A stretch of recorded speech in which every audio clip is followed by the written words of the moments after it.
everybody, and today I'm here to talk to you guys about Wind and Truth, the fifth and not really final book in Stormlight Archive, but final one in the first arc.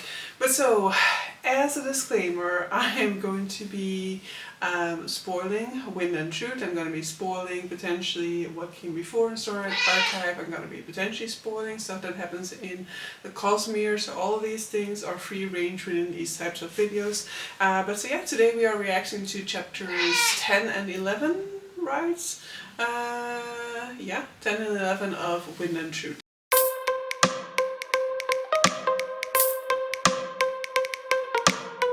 So, two more chapters that, in the chapter of Kaladin, I'm gonna say once again, not too much happened, but I did kind of enjoy it. It was like a visit to the library. I think the whole sort of humor that is there between Cal and Syl can be quite grating from time to time, and so it doesn't always land. And so Syl's little joke about the librarian is kind of working against her, so she makes this sort of joke as if she put a Charles hat in between her legs because people get uncomfortable talking about what's between a woman's legs, and so she is like, yeah, imagine the most ugly thing possible because what else would make people so uncomfortable?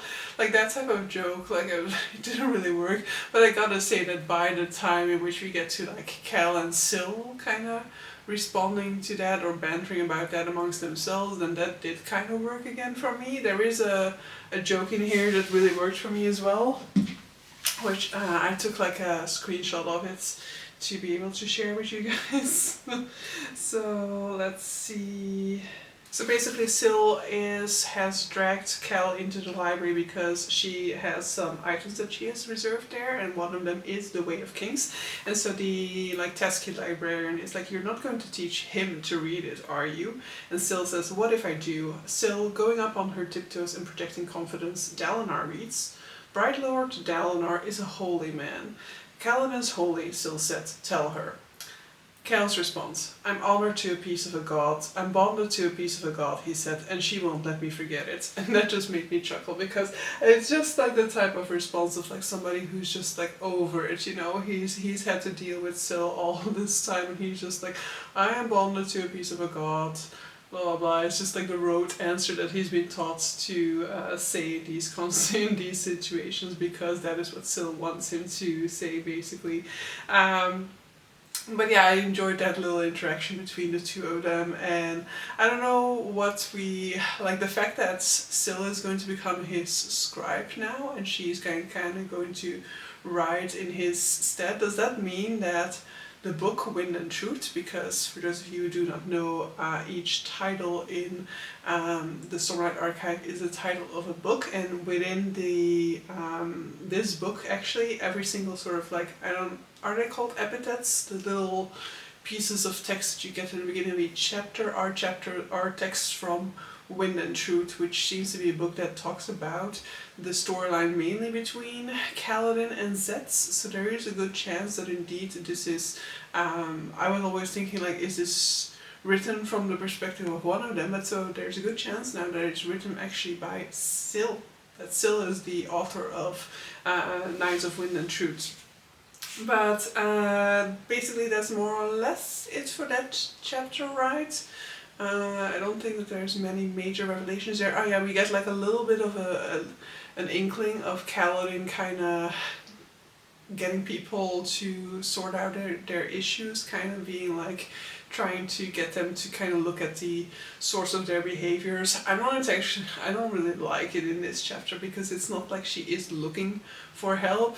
Basically he's giving her unsolicited advice, and you can definitely give unsolicited advice. I'm just it's not my perfect sort of early book example of what Cal the therapist would be like, but he's basically just okay, I come across an unlikely character, so let me just give her some advice on how she should rectify her attitude by talking to somebody about it. Which, good advice, but it is a little bit unsolicited in this instance. And then in Shallan's chapter, we basically have a little bit more of an impactful chapter, especially in like the final 2 like seconds of it, because we see Shallan at the end of her fight there, where she just like manifested Radiant in a physical form, and we see the fuse that's basically she was fighting realized like, oh my god, she has managed to do this, which apparently is a power that was banned in the past, but the fuse is also kind of indicating that like Odium needs to be aware of this, because this can be a really big revelation. So like we'll have to tap into this at some point in time throughout this book in our schemes to try and stop Odium. Unfortunately, Odium will now be informed, because yes, they managed to kill it, but like as far as I'm aware, even these heavenly ones, like when you kill them, they basically just reincarnate into a new body, right? Maybe I'm wrong about that, but I think that that is the case. So basically you just go back to wherever, and then he'll be able to contact Odium again once he has a new body, basically, is my understanding of that. And then we have some interactions between Shallan and Adolin, and like the horses, which I don't think really all that impactful scenes. I don't know whether this will come back to haunt me, this statement. But basically at the end of that chapter we see how Shallan is notified of the fact that basically an entire army of Heavenly Ones is basically on its way to the same place that they were on the way for. And so, as I indicated a few sort of like episodes of this back, they were kind of mentioning how it was weird that they stumbled upon some Heavenly Ones, because there shouldn't be any Heavenly Ones patrolling over there, and so this is the reason why they're there.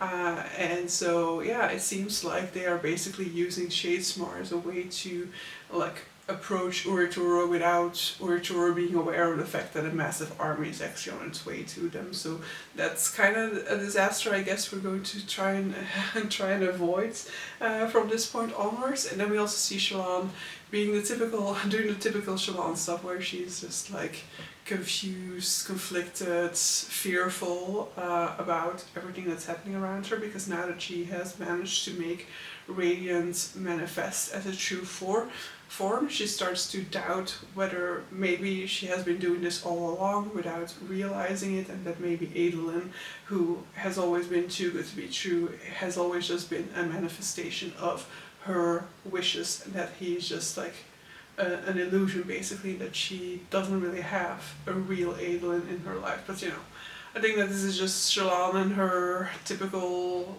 conflicts and like confusions and a lack of self-worth because of how she has been brought up, and because of the fact that she hasn't really had much kind of work for her in her life, or in her early life in any case. But so yeah, so we're getting things going, but as I'm still waiting for that road.